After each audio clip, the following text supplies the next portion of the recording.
And I'm not getting the monitors on this side.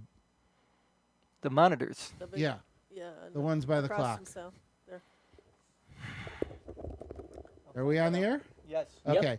Welcome to the Oracle of Enlightenment Vortex. This is Sal the Observer Monaco, along with my co-host, the lovely Ann Burka. Hello. Yeah. And of course, Brandon Big Mac Maja. Say it again. Keep going. Keep going. Majajewski? Close enough. Okay. How are you, Big Mac? I'm still healing. Okay.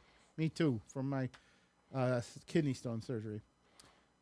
Joining us again for the first time in a while, the very lovely Miss Terry Braunstein. How are you? Good. How are you? Thank you for having me here. It's my pleasure to be here. You need to move your microphone closer to your mouth. Good. Woo. Yeah. Oh, this way. Okay. Yes. All right. Okay. This way. All Yeah. right. How's that? All right. All right, and you need to put your headphones back Oh, okay. up. All right. I'm really good at this, as you can see. She's having some tech issues tonight. Okay. How's that? Okay, just move it up a little bit. Okay. Just the microphone. How's that? Right there. There you go. Got it. All right, nice to have you on the show. Thank you. This is why we're going on the air so much later, folks. Again, no matter what we do, we always have some tech problems. And joining us again, Mr. Harrison Ring. How are you, Harry? Good. Okay. And joining us for the first time, and I don't know how long, two very special guests. The very lovely Miss Colette. How are you, Colette? Hello, I'm great. It's so glad to have you on the show again. It's great to be here. Yeah. And also joining us is our special guest, my longtime friend, the great and powerful Mason Winfield. How are you, Mason? Oh, I'm not sure I answered that description, but I'm great. I'm very happy to be here. That's great. It's so great to have you on the show. Now, for anyone who doesn't know, Colette is a singer, and Mason is a published author as well as a paranormal. What would you say? Investigator, enthusiast? I'm a researcher. Okay, and you do a lot of those ghost walks. I've been on quite a few of them. Oh yeah. They are very amazing. The first question I'll give to you, Mason, is when are you doing the next one? I think we're going to do a haunted pub crawl pretty close to Christmas. Really? Is that going to be in East Aurora? I think we might do one in East Aurora and we might do one in the city, Buffalo. Downtown? Oh yeah, Yeah. I've been on that one. I've been on both of them. They're both great tours, but I really liked. Was it the Lockport one? Which was the one, or was it the Lewiston one? The one with the.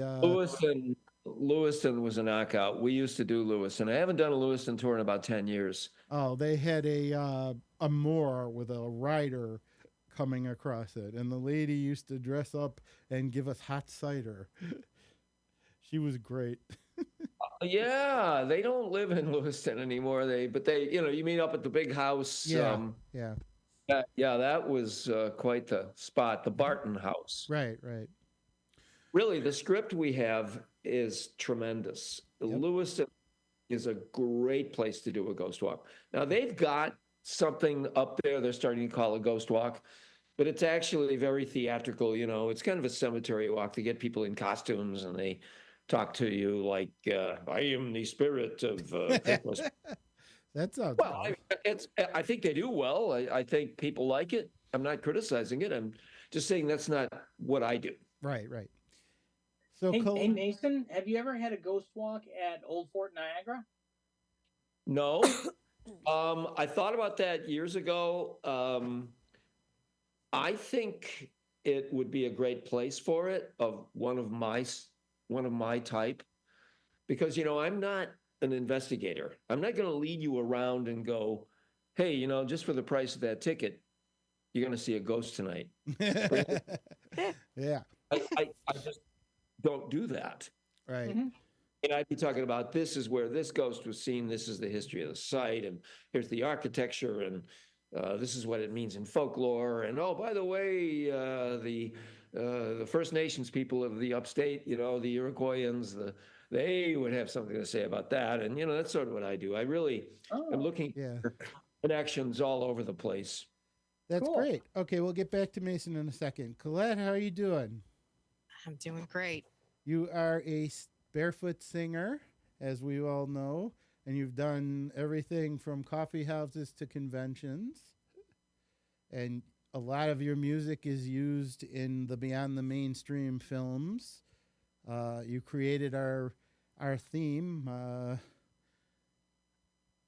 You want to? Alterna Girls. Yeah, tell everyone about it. What? It was Yeah, go ahead. it was about the movie. Yeah, and it was wonderful. Yeah. The way you brought in the way we alts are among our community. You're also a belly dancer. We've seen some of your videos. And you're also a yoga girl. We've seen some of those videos. Yes. And you, of course, acted in the latest Beyond the Mainstream film along with Anne and Brandon, which was Dueling Sisters. That was fun. Yes. that was the latest one? Yes. It's always Wasn't that fun the- working with you, Sal. Yep. It's It's always, always fun a working good with you. time. Yep. Wasn't that like 6 years ago? No, we just filmed it. We just filmed it in May, rather. Some of the footage was from a few years ago, but remember we shot the stuff in the gaming store. That I do remember, yes. Yes, and despite having had 2 heart attacks and a stroke, Brandon still starred in the film and gave a great performance. It was a double heart attack with stroke damage. Oh, okay. Yep. Yeah, you're the man, Yay. Brandon. You're the man. Yeah. So what have I know you've been on the shelf for a few years, Colette. I hope you're getting better, and I'm glad to have you back out because we miss you very much. Thanks. It's good to be here. Yep. And in case you forgot, Brandon's character is in love with Rachel's character. Unfortunately, Rachel couldn't be here tonight, but it'll be fun with what I've got planned for them for the movie. Right, Ann? Yeah, Rachel. That's right. Yeah. So, Brandon has to say it. I know. And Now, I as told her everyone, not to eat Taco Bell the night before a podcast. as you know, Brandon is a DJ and a karaoke guy. And Terry used to be a teacher at City Campus ECC. You taught drama, right? Theater and dance. Theater and yes. dance. And she was, of course, the Buffalo Got a Spirit talking proud girl. Buffalo talking proud. Was it the 80s? I thought it was the 70s. The I'm early sorry. 80s, yes. Okay, early 80s. I have the commercials on my computer. Ann is, of course, a teacher. And Harrison, besides being a actor in training, whose father acted with me in college, he also helps the Regal Theater run on Elmwood, right? Right, Harrison? Mm-hmm. It wouldn't run very well without you, would it? I'm not sure. Probably. Okay, well, the first thing we're going to do is we're going to do our play. And once we're done, we're going to continue our interviews with Mason and whoever else wants to chime in. But we have some really good questions for Mason. So unfortunately, Ann's going to have to leave a little early because she has to pick up her daughter, Kim, who has also been in hopefully will be in some Beyond the Mainstream movies pretty soon. All right, so let us begin. This episode of the Mighty Beyond is called The Pumpkin Farm. I'm playing 2 parts. I'm playing Matt and I'm playing the narrator. Colette and Matt are outside the pumpkin farm sitting, talking, while Ruth, TJ, and Jolene come in and join them. Sweetheart, I'm glad you're here. I barely ever see you. Honey, you know how busy I am. I'm filming my TV show during the day and doing promotion pics and interviews in the early evening. I know, but Then at night, I'm in the studio recording music. I know. Plus, on weekends, I'm out performing, doing music shows. Yeah, I know. You're a big celebrity singer, and I'm just a lowly radio exec. Oh, your job is important too. You went from social media director to producing all the radio shows. When you say it like that, it sounds pretty good. Of course, honey. I promise I will try to find more time to spend with you. Promise? Yes. Now, how about you rub my feet? Okay. Wonder why we're here. The other three come in. Hey, guys. You got asked to come here, too? Yes, Jason told us to be here. We are here to help with a radio station event. Sure, why not? We spend more time working on radio station stuff and play testing games and toys than we do teaching classes. Oh, Joe, let's not forget we're all about creativity. Jason comes in. All right, losers. Time for the challenge. Well, you're showing your usual charm. Hey, babe. How about we drink in the bar? Excuse me, but she's mine. I could give Sammy a call. I just wanted a drink with the #1 singer here in Buffalo. Anyway, let's get on with it. Yes, let's. Okay, here's the event. It will be our version of the Amazing Race. You must undergo some challenges to get your clues. Are you taking part? Yeah, I don't know anything. And so we'll have 3 teams. Me and TJ, Ruth and Jolene, and Matt and Colette. Sure, why not? This is a rehearsal for the event we're going to have. Who came up with this idea? I did. One of the other stations did a survival type challenge at the fair some years ago, so I thought this would be a good idea. Oh, great, it will be fun. We all get clues. We follow them and do whatever challenge we get. We start at the bar, the teachers in the bakery, and Matt and Colette go to the store. Good luck with which one of you gets second place. Someone's overly confident. He's good at games. Let's begin. Ruth and Jolene go into the bakery candy store.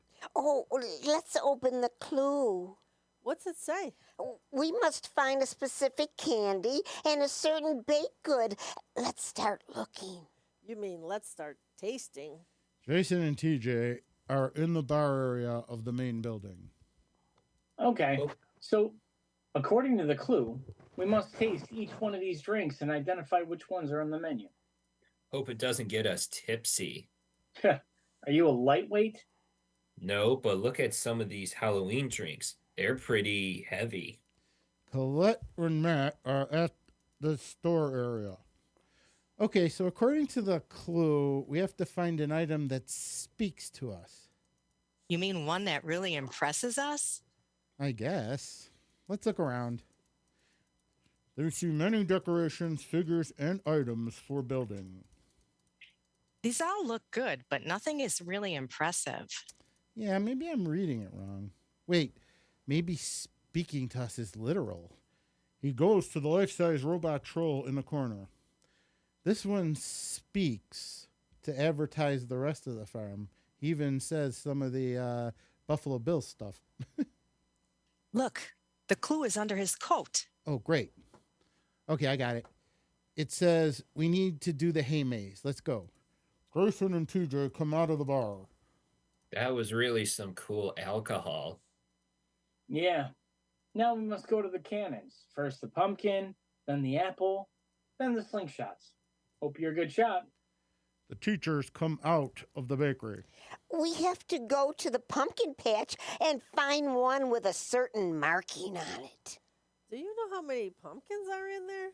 Yes, so we had better start looking and check the hay hut, too.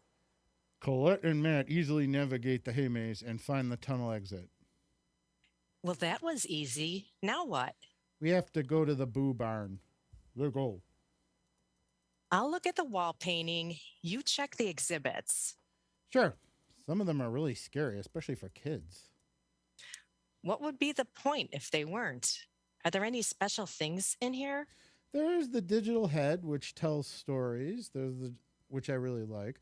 The giant ogre that talks. You know, you can see his lips move and he says very scary things. And the vortex at the end. Cool. Any idea what we're looking for? No, but I'm sure we'll know when we find it. The teachers end up at the shooting gallery. Ooh, we have to shoot. And if we get enough hits, the clue will show up. Oh, cool. I'll go first. You missed the snake. Got the cans. You missed the piano. She finishes. You didn't get enough. Let me try. Ruth gets all 20 shots, hitting animals, cans, and everything in the bar. The clue comes out. Where did you learn to shoot like that? My secret. Looks like we head to the corn maze. Let's go. Okay, so how are things going in the Beatnik clan? Fine. We're having a coffee house open mic next week. How's the hippie clan? Great. Dawn is doing her yoga class this weekend. They head for the corn maze. Okay, we shot the pumpkin cannon and did the apple cannon. Your score is pretty good. Your score on the pumpkin slingshot was pretty good too. Now what? We have to go on the zombie train and shoot enough zombies to get the next clue. Great. The teachers go near the corn maze and play the mining game to get the clue. No, we have to ride on the hayride and look for those symbols. Write down where they are and submit them. That will be great. No walking. Colette and Matt make it through the Boo Barn, then go through the petting zoo to find the next clue. Honey, I don't see how feeding the animals is helping. I can't help it if they're cute. If I had a son, he would love to pet animals. Knowing you, your son would be born on Christmas. Ha ha ha ha. Look at these cute goats. We checked the rabbits, llamas, and donkeys. The clue must be in with the horses. Here it is. We ride the train and look for symbols. Sounds good to me. Love a good train ride. It takes 3 trips, but the boys finally shoot enough paintballs at zombies to get the clue. We have to go down the giant slide, jump in the jumping pit, then play the game I Got It until one of us wins. Then we'll get our next clue. The teachers are sent searching among the food stands. The couple is sent to the rides, and the boys listen to the band play in the smaller bar to get a clue. We have to go to the arcade, play these games, paint each other's faces, and build a scarecrow. I'll enjoy the painting. We have to weigh these pumpkins before doing the pumpkin pie eating contest. After all we ate in the bakery? Oh, boy. Okay, I made some room. How classy. After watching the magic show, the juggling show, and the bubble show, and having to make balloon animals, they all end up at the corn maze. Okay, we have to go in, find the 6 stations, and solve the mystery of who did it, where, and with what. Farm animals, garden tools, and farming buildings. Will be interesting. It's muddy in there. Well, it's a good thing we're all barefoot, except the boys. Let them ruin their shoes. Let's go. I just saw Matt and Colette go in. We need to catch up. Well, go to a different direction. We can find the stations, punch out the ones that aren't the answer, and the ones left are the solution. All right, let's hit it. Let's hurry. The others are already in. The maze and the mystery will be a cinch.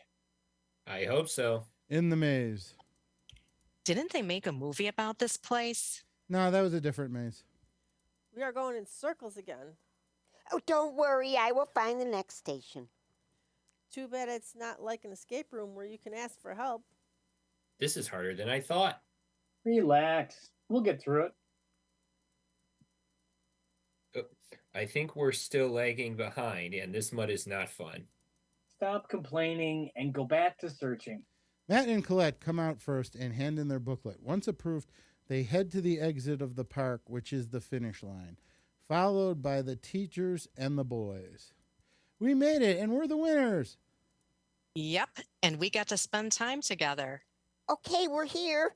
We would have won if Joe weren't so full. I can't help it if I had to try something from every food stand. Yet she still stays so thin. She must have a fast metabolism. We're here. You're in muddy socks. I lost my shoes in the mud and had to dig them out, which slowed us down a little. Where was your clue? Ours was at the hot dog stand. On the cow train. The event is a success. Congrats, you guys. Thanks. Now we're ready to have the actual big event. Cool. Cool. The end. All right. Good work, people. I think that was a pretty good rendition. I had a little pauses for a moment, so I was like, whoopsies. Well, everyone, a few of us made at least one mistake. I accidentally switched voice to the wrong voice when I did one line. Oh, okay. And yeah, you did that, and because of some problems, Terry said a couple lines wrong, but that's okay. You know, it happens when you're doing live radio, Yeah. TV. All right, so let's get back to our interviews. And do you need to go now, or can you No, hang out I for can a wait for little? the Okay, yeah. all right. Mason, you there? Yeah. Okay, now my first big question. Yeah. The laptop. Okay. Are you there? Oh, yeah. Okay. I'm here. Okay. The first big question I want to ask you is there ever any any times when ghosts actually do hurt or kill people? I don't know of any recorded case. I tell people all the time that ghosts won't hurt you. They can't hurt you. They're not material. You know, when you interview every serious eyewitness, you never hear a case of a apparition, you know, ghost, ever picking anything up or touching people, or, you know, just doesn't do that. Now, there are physical effects associated sometimes with sightings and haunted houses. I mean, I think we all know that, but no, there isn't a good case anywhere in the reliable annals of a ghost hurting anybody. There are a few cases of people getting damaged by interactions. I have to plug this laptop in. This program has gone a lot longer than we expected, you realize. Yeah. Okay, plugging in. All right, there we go. Okay. So, the long and short of it is, I've heard of incidents. First of all, poltergeist phenomena, which Okay. is recurring, spontaneous, psychic, physical effects. Doesn't hurt people very often, but you know, every once in a while, somebody gets a bump or a bruise. Cases of suspected possession. I mean, the strong ones are terribly dangerous for everybody. Mhm. Not necessarily in the instant, but yet it's just bad karma for everybody. Lastly, I do think psychic forces could maybe damage people through cursing. And I'm not telling you literally, yeah, I believe in magic, you know, and somebody was that, but it's a pretty well-known phenomenon that within a belief system, like people who believe in the power of a curse if they know they're getting cursed, it will affect them. Now, Fascinating. are they doing it to themselves, or is the curse doing it? That's part of what you run into with these realms. Mhm. Nobody knows. You've got an observation, and then you've got a phenomenon. You tell me why it happens. I can't tell you why anything happens. Yeah, and So that's sometimes the best people will answer get I've got for that question. okay.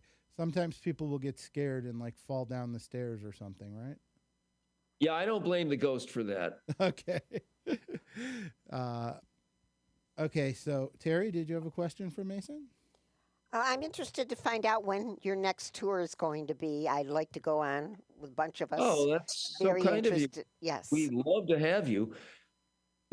We're sort of a walking tour company, and we have 2 different events we do. One is the haunted pub crawl, and that's very theatrical and a lot of celebration. And yes, we tell ghost stories. We walk people through the streets, but that's got a lot of celebration. And then the other event is the ghost walk. And we do a lot more ghost walks. And the ghost walk is nonstop instruction. So but me or the other tour guides on a haunted pub crawl, we're always there. You can always ask us stuff, and we're happy to talk to you.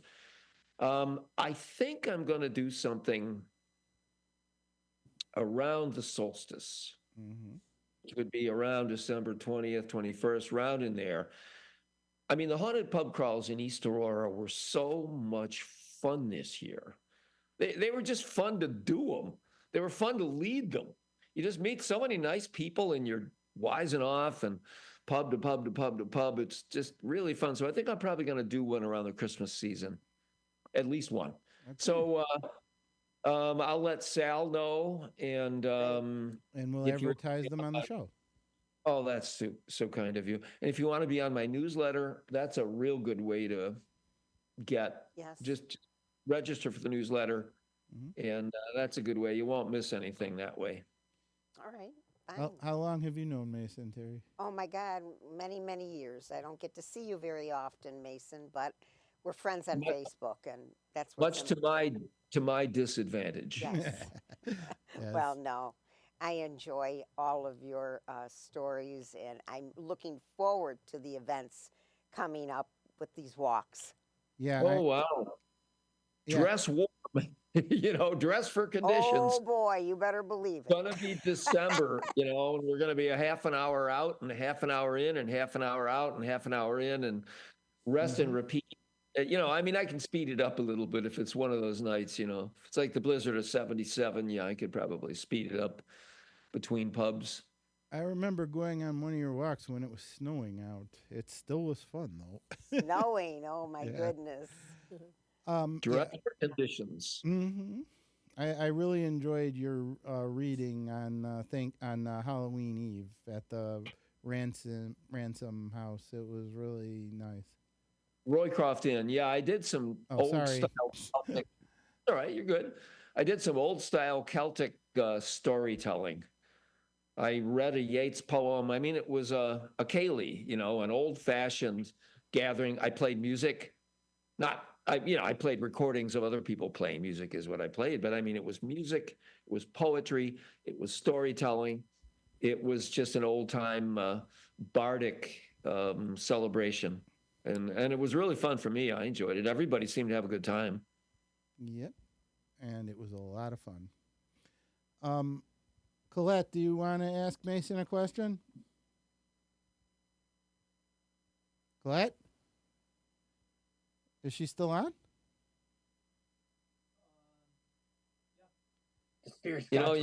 Colette, are you there? You need to do the interview with first and then rehearse the play. I think she took off. I don't know. Okay. I guess we lost her. Okay. Ann, do you want to ask Mason a question? No, it sounds very fascinating. I'm looking forward to joining as well. Okay.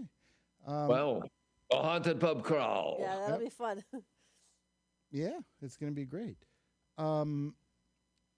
Brandon, Harry, do you have any questions you want to ask Mason? I've got 2 questions. Okay, go But ahead. Harry, if you got some questions, by all means, go ahead. I got nothing, so Okay. all yours. And Colette is actually, she popped back up, so she is still here. I don't Okay. know if we just can't hear her, but I do have two questions for you, Mr. Mason. Okay. Sure. Have you ever done a ghost walk at the Lancaster Opera House? No, I have not. I had actually thought about writing a walk of Lancaster, where you do the village and you might even start there and you'd, you know. So I knew it's one of the prominent allegedly haunted sites in Western New York. It's certainly the dominant legend site of Lancaster. So if I were to do a tour there, I'd incorporate that. I'd almost think Lancaster might be more suited for a haunted pub crawl because they're starting to get some hospitality, venues, like they got a brew pub and a meadery maybe, and they got a couple things. And I think, man, then they're pretty close together. And really, when you're doing when you're setting up a tour, you play with these logistics, and when it's a haunted pub crawl, you want them to be close to each other. You can always add a story or a detour, but if you've got them walking 3/4 of a mile between pubs, they're not all power hikers, you can't speed them up.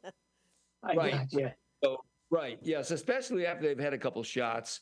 So the closer they are together, really, the better you are. And I thought about that for Lancaster, but, but thanks for asking that. I think it'd be a good community for that.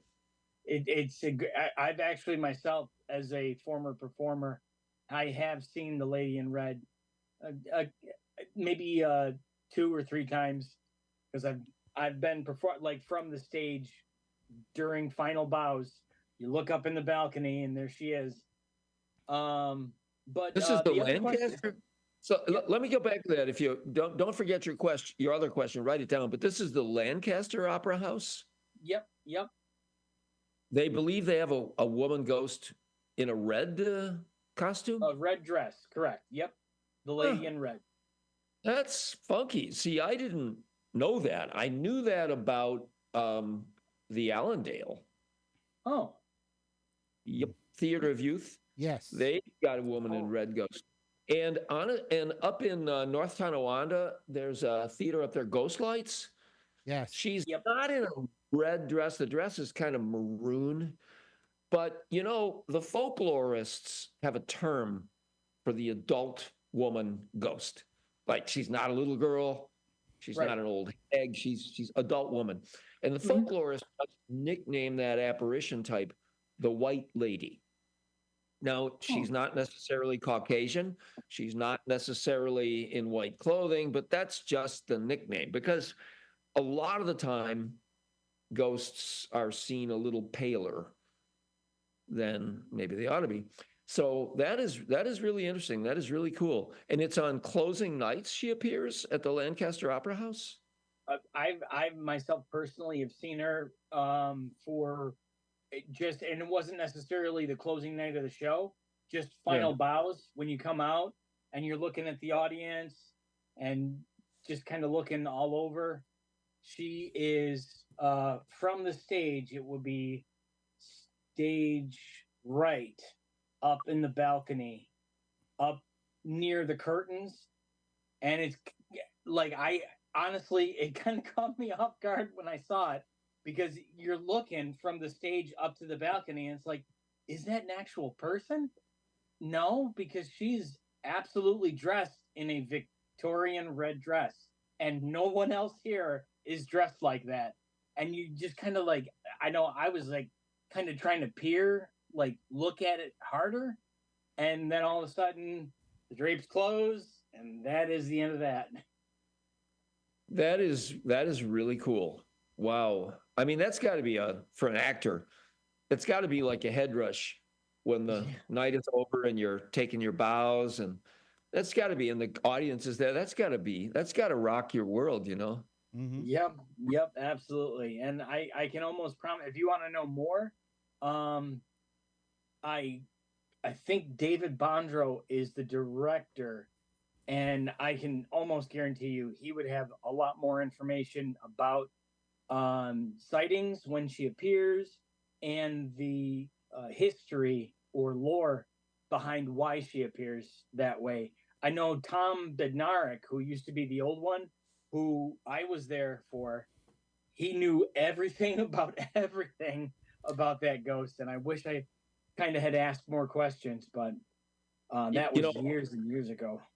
I wrote about that site probably 2001. I'm pretty sure. Let me think now. Yeah, that would have been around about the time I was there. Mike, I think I wrote about it in 2001. That would have been my third book. Black, he's back in. Would have been called Spirits of the Great Hill. And I'm not sure it's still in print. And yet I know I wrote about the Lancaster Opera House. It's a strong site. You know, all theaters get ghost stories. Really? I didn't know that. Yeah. Terry, well, did you know that? No, I didn't know that, but I was very interested to find out about the Richardson complex. Mm. Oh, the Richardson is that's like, you know, oh, I just heard about the Beatles or something. I mean, it's like really the dominant legend site in the city of Buffalo.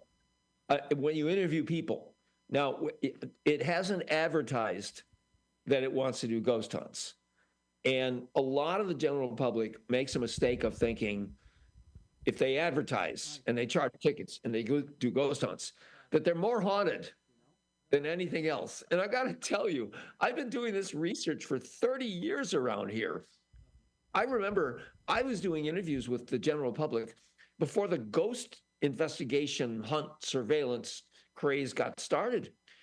And a lot of the buildings, I don't want to hurt anybody's business, but let's just say that a lot of the buildings that are in everyone's mind now for being haunted, when you interviewed people 25 years ago, they never heard of them. But things like the Richardson, that's probably the most ominous, interesting. Well, I don't know about interesting, but it's a very strong site. And I don't know how to frame it, but I don't think it's a dangerous place for one thing. I mean, it's got a hotel, beautiful. And if you go in there and start ghost hunting, you're probably going to get hauled in. You know, they got security. And then the other parts of it, it's got this enormous bow-shaped, all these wards to the east and west. They're pretty run down. They're pretty dangerous. And Go in all the way and come out all the way. yeah, I've never broken into the place. I'm one of these guys that believes in playing fair. I play by the rules. I try to be really law-abiding. You know, I don't drink and drive, and you know, no, really, I just try to be a good citizen. And I just figure it's an adult resolution that it makes everybody else's life easier if I try to play ball. And but yet. Well, let's just say the Richardson is a very strong site. And let's just say that as of about 24 hours ago, my most recent book called Buffalo's Occult Architecture is up on Amazon. You can order one. Buffalo's Occult Architecture. Yeah, how many books are you up to now, Mason? 19, I think. Is that includes fiction and nonfiction, right? Yeah. Yeah, I've been doing more fiction. I haven't decided what I'm going to do next. Well, obviously, the sequel to Buffalo's Occult Architecture, Volume 2, is pretty close to done. And we firmly intend to have that out in 2025. But I haven't figured out the fiction I'm going to work on, but my life is getting so busy and so distracting with a lot of stuff. That it's been that way for as long as I know you. Well, you're very supportive. Yeah, But we love the conventions we did together, and those are fun. Rochester, Toronto, even here in No Buffalo. doubt, no doubt. I think I'm just going to pick a month and go. I'm just going to write because I've got a number of fictional ideas, and I'm just going to pick a month and just write it. And it's not going to be a good book, but it'll be done. And then, really, there's a big difference between a book that's edited and a book that isn't. Yeah. You're telling me. When I write fast, I'm terrible. When I edit it and have a lot of time to pound on it and work on it and move the language around, then I think I'm all right. But you know, so but my goal on this planet is just to write books and try to lift the bar for understanding and get people thinking and appreciate history and appreciate folklore, appreciate maybe the possibility that there's another world, you know? Yeah. Terry? Hi. What about the Statler Hotel? I hear some good stories about that place. Yeah. Well, when I started my interviews 25 years ago, 30 years ago, I mean, I've been curious about this. They weren't talking about the Statler. I did not hear it mentioned. It wouldn't have been in the top 10 of the downtown buildings that people talked about. On the other hand, it might have been shut down too. Mm-hmm. So if people don't get in there, and there isn't a lot of human traffic and a folklore cycle going. So I think the jury's out on the Statler. I think it's probably haunted. It's at Niagara Square. That's a power core of the city of Buffalo. It's, you know, if I were to talk about landscape alignments and geomancy, which basically means earth magic, that it's at a very powerful place. It would probably be haunted if it was a McDonald's, you know? I mean, if you're interested in getting into the Statler, doing some research, I know some people. Well, thank you. Yeah. The trick with that will be, Yeah. never mind. Yeah. I know people there too. I Okay. think, Of course you do. I'm sorry. no, I'm happy to, no, don't sweat that. But I think there might be a commercial operation going on there. There might be a ghost hunt or something like that going on. And, you know, I don't know. I mean, I'm still, maybe for volume 3 of Buffalo's occult architecture, I might write about it. Because I know a few things about it that I don't think anybody else does. Not till I publish. Right. I have another question. Have you actually seen a ghost at all anywhere? Yeah, I think I have, Sal. I believe I've seen 3 in my life.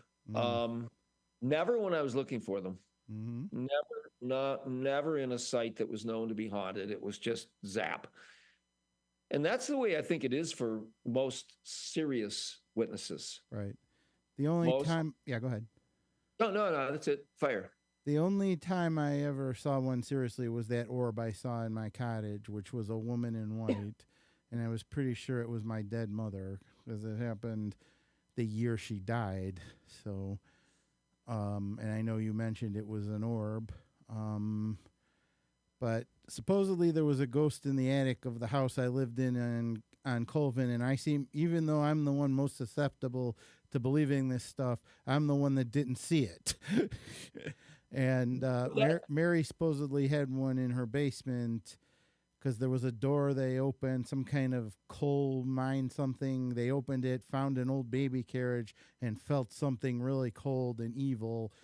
But I lived in that house for I don't know how many years, and I never felt anything. So, a coal mine? Some kind of like coal chute type thing. Yeah. Got it. Yeah. Well, if the house is reasonably old, you're going to have something like that. You know, the Roycroft Inn in East Aurora, one of my favorite places, their heat was coal. Mm-hmm. And they don't have these coal chutes anymore. It's not how they do their heat. But one of the really cool psychic reports I got once from possibly maybe the 1980s was some guy a hotel guest hearing the sound of what sounded like stony substances being poured down a metallic chute. Mm. It's exactly the sound effect that the old time coal chute would have had. Yeah. Guy Well, heard it. they opened the door, saw this old-fashioned baby carriage, and started feeling really bad juju, and shut the door and never opened it again. But I went in that basement 100 times and never felt anything. So, but I never opened the door either. Well, but see, that's par for the course with a haunted building. Not everybody is going to see something ever. You're not going to see something every night. It's like, I think a lot of today's ghost hunt enterprises, like, you give us a ticket, we'll let you run around the dark. You're going to see something. You know, it's like that's an irrational expectation of the way a haunted site operates. And if you interviewed people like I do, you talk to the general public and you ask them about their ghost stories, you know, you get a much different picture than a ghost hunt, you know? Yeah. Yeah. Colette, her audio is out for some reason. We can't figure out what the problem is. There she is. But she texted a question in for you, Mason.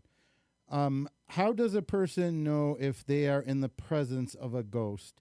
And do ghosts make light bulbs flicker? Okay. Good questions. I think we need to settle on a definition of a ghost. And a ghost is a word that the general public tends to put a lot of baggage on. Mm-hmm. Really, the word ghost, if we're going to have any reliable terminology about what we're talking about here, we need to agree on a definition. And I think the best synonym for the word ghost is an apparition. It's visual. Mm-hmm. So that's going to make it different from the physical stuff, like flickering light bulbs. That's got its terminology. You might call it PK, psychokinesis. Mm-hmm.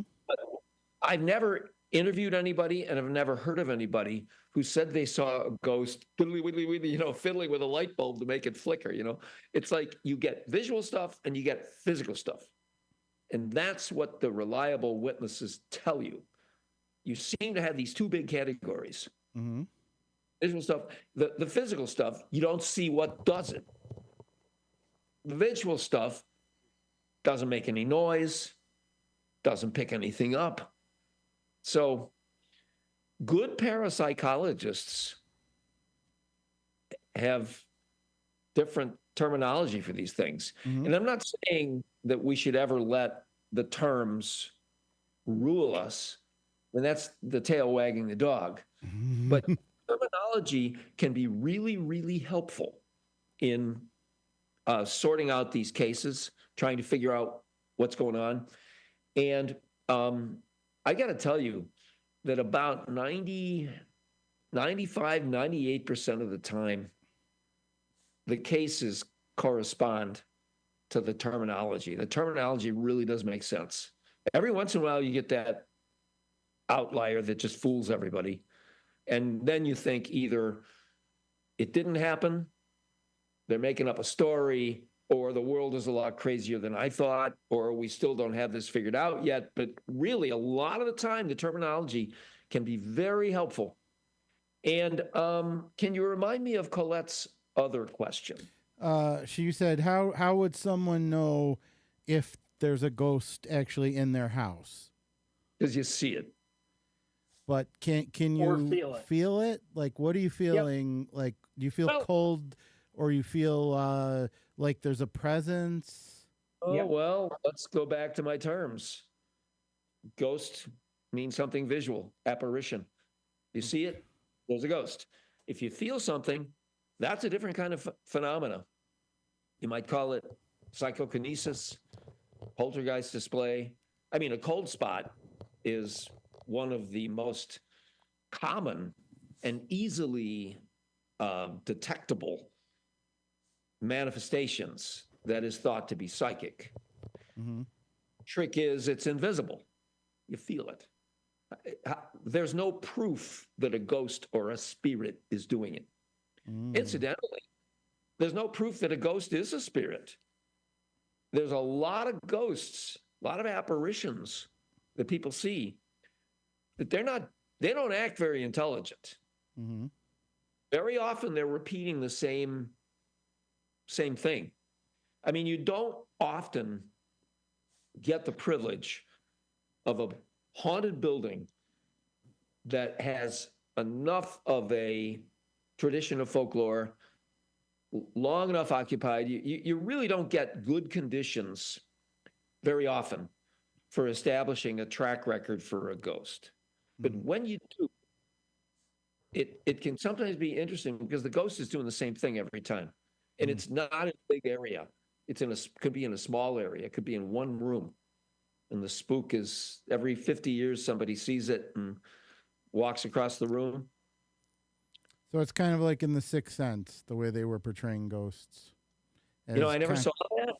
Well, they were constantly redoing the same actions over and over again. Okay. Well, it seems that way, but I'm not telling you they're all like that. I'm just telling you most of them, because there is the occasional apparition that looks intelligent, that it looks like it's back with a message. It's got a purpose. There are a few that seem to imply the survival of the personality of human consciousness after death. Well, if you don't see it, is a ghost itself, can you possibly feel it? I mean, I know you said it could be psychokinetic energy, it could be a poltergeist, but if it's an actual spirit or something, can it be felt? Like, can you just feel their presence, or do you have to see them in order to be sure that there's actually a ghost in there? I can't. My aptitudes I'm low rollers, As long as we've got this definition in our minds of a ghost, that it's visual. I mean, a spirit shouldn't be visible. It should be inside us. I would think you could feel a spirit. I would think some people are very gifted at detecting things. I mean, I know I come on like a real hardliner here, like, okay, this is this, this is this, because we're dealing with a world that really, the subject is valuable.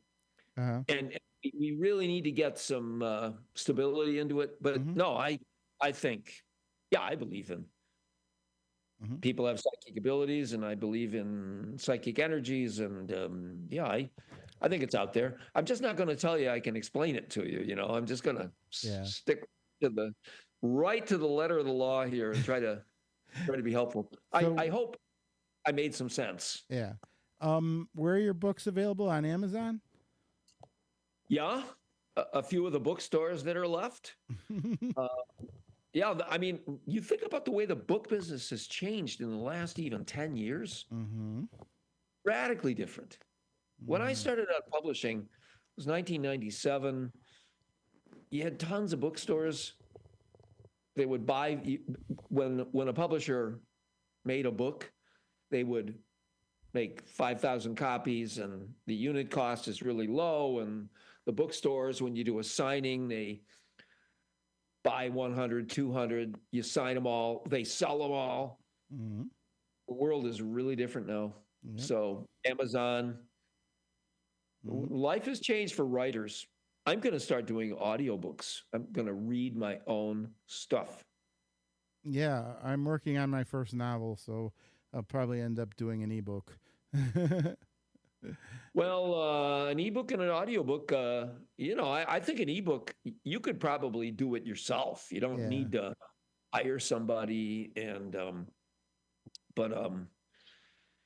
the world. I don't want it to look like fan fiction. I don't know what it is that the X factor is if you don't get picked up, I mean, you could have a great regional career 20 years ago. Right now, the dynamics have changed, and I'm myself am reinventing, you know. Yeah.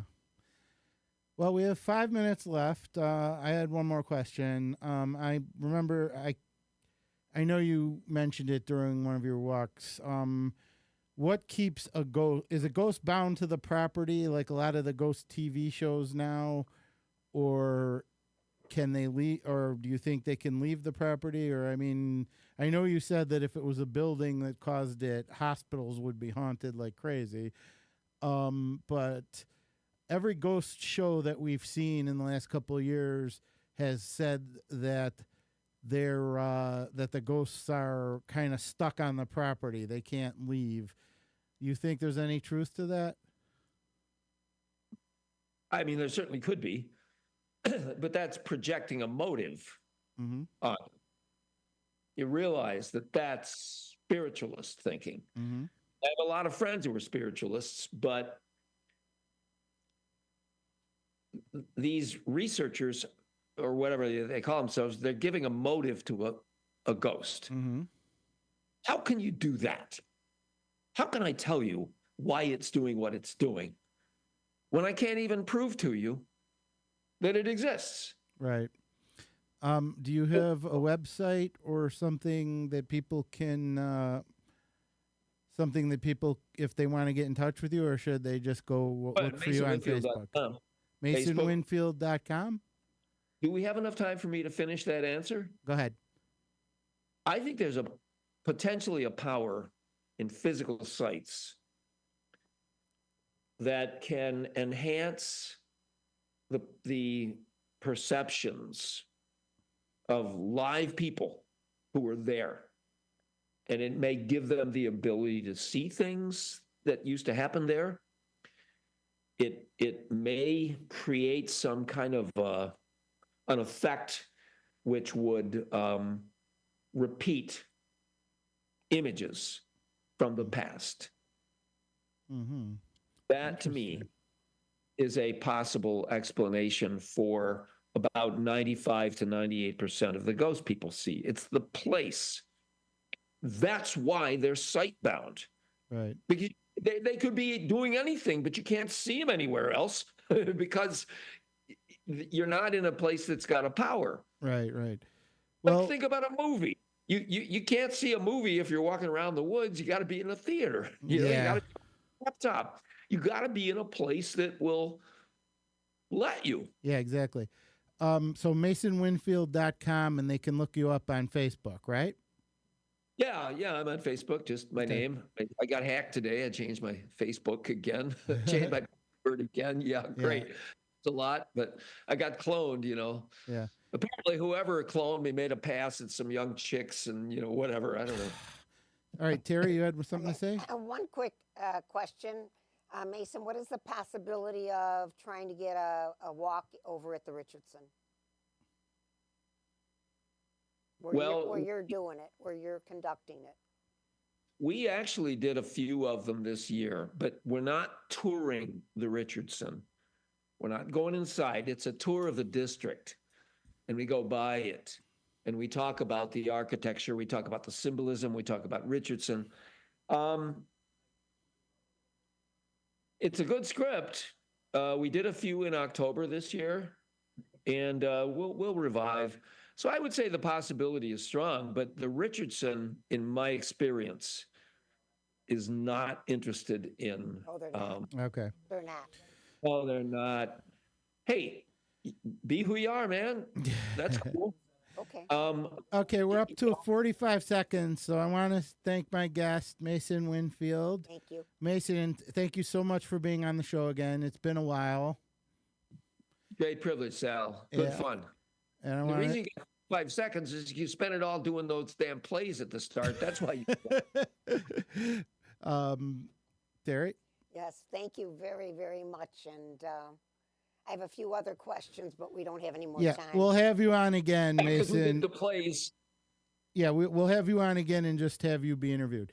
All right. Thank you, Brandon. Thank you, Harry. Right, Thank you, guys. Colette. Everybody, great. And great to thank meet you, you all. Ann. Yeah. It's Good fun, guys. all right. Cheers. Happy Go Thanksgiving, Bills. everyone. You too. Bye bye. Bye.